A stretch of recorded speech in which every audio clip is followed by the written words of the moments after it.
Assalamualaikum warahmatullahi wabarakatuh.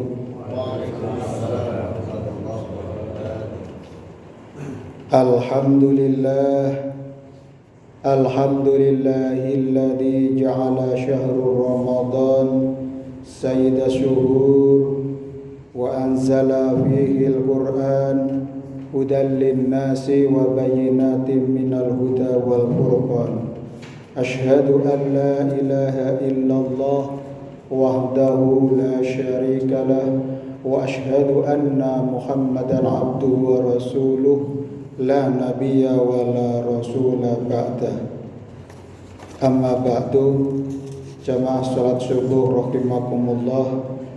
Marilah kita senantiasa memanjatkan puja dan puji syukur atas segala nikmat dan karunia yang Allah berikan kepada kita, sehingga di pagi hari ini kita masih bisa membuka mata kita bisa bersahur bersama keluarga, dan hati kita terbuka dan terdorong untuk memenuhi panggilan Allah, menunaikan sholat subuh berjamaah.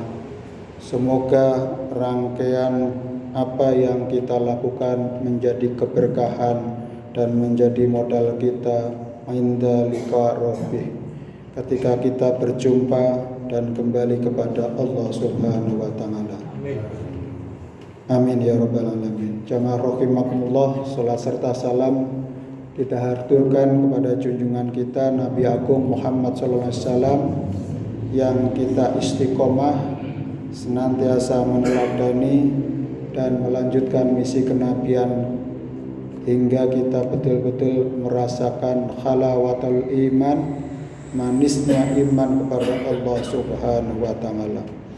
Karena dengan manisnya iman kita bisa menikmati ibadah-ibadah yang kita lakukan, termasuk juga sebagaimana di dalam surat Al-Mulk ayat 2, alladzi khalaqal mauta wal hayata liyabluwakum ayyukum ahsanu amala, di mana Allah Subhanahu wa taala menciptakan hidup dan mati sekaligus menciptakan kepada kita ujian yang berupa kesenangan maupun sekaligus kesulitan ataupun sesuatu yang tidak nyaman. Itu semuanya bagi orang yang beriman bukan sesuatu yang menjadi hambatan, tapi itu semuanya adalah untuk menguji sejauh mana keimanan kita kepada Allah Subhanahu wa taala betul-betul dalam keadaan yang istiqomah, tidak mengenal waktu dan tidak lekang oleh waktu, karena keimanan dan ketakwaan kepada Allah Subhanahu wa taala menjadi kunci kita.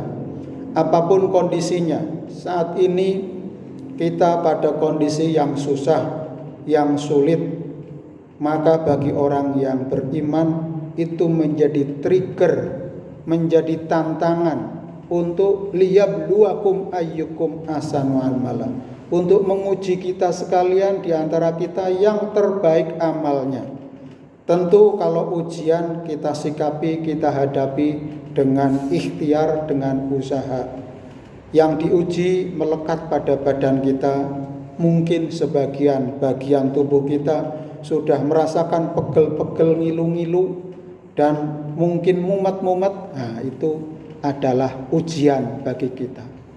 Ketika rasa itu muncul, maka lidah kita, bibir kita melafalkan astaghfirullah, berzikir, menyebut asma Allah, sekaligus juga kita berikhtiar mencari obat, mencari penyebab mengapa bagian-bagian tubuh kita merasakan itu.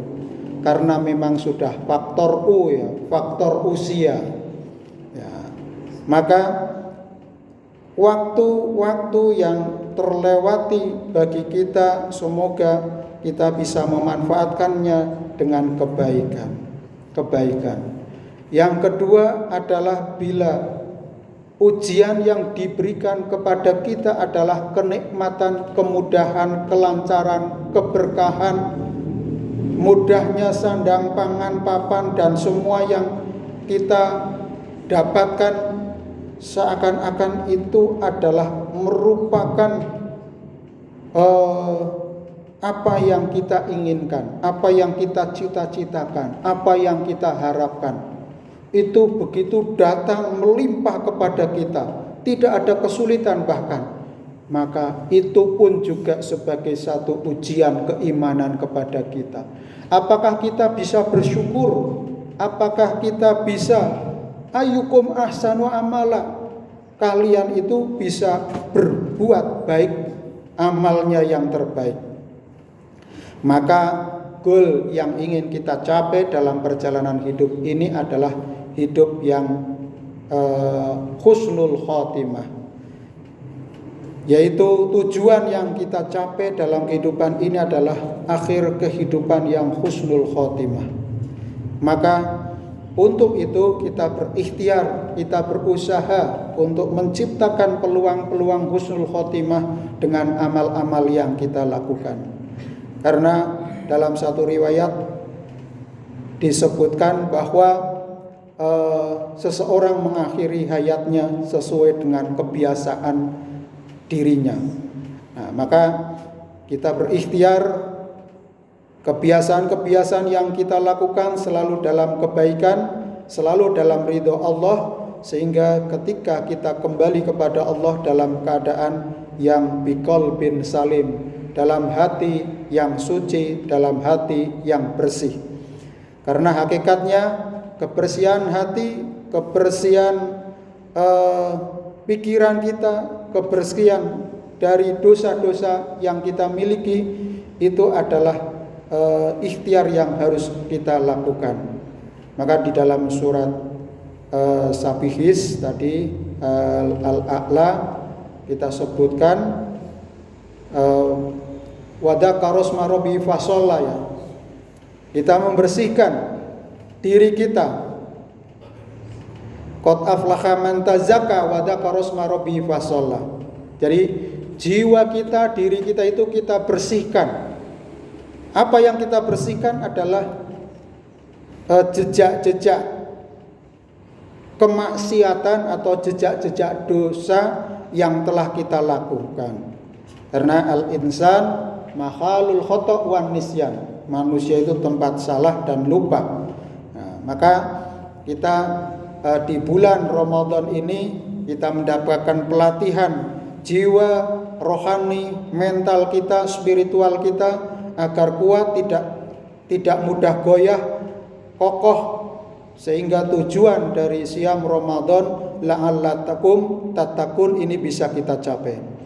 Mengapa? Karena ketakwaan itu adalah puncak dari ikhtiar yang harus dilakukan oleh setiap hamba.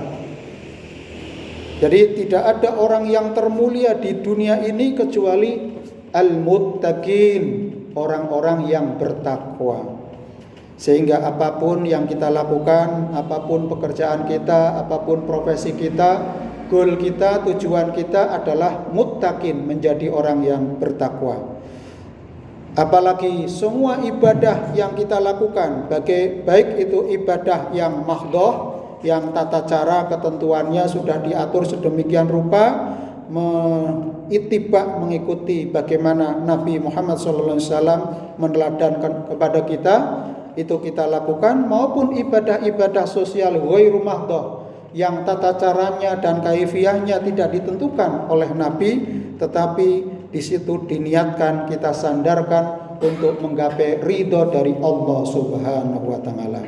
Semoga tujuan kita menunaikan ibadah puasa agar kita menjadi hambanya yang bertakwa, betul-betul kita tunaikan dengan sebaik-baiknya.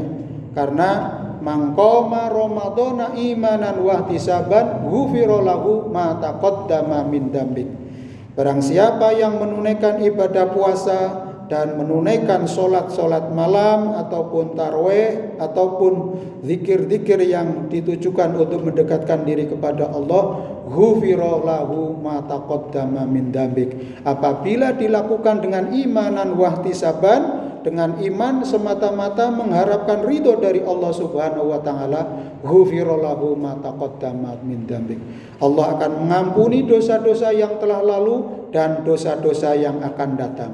Itulah Lailatul Qadar yang harus kita siapkan dengan hati, dengan jiwa, dan segala potensi yang kita lakukan untuk kita raih.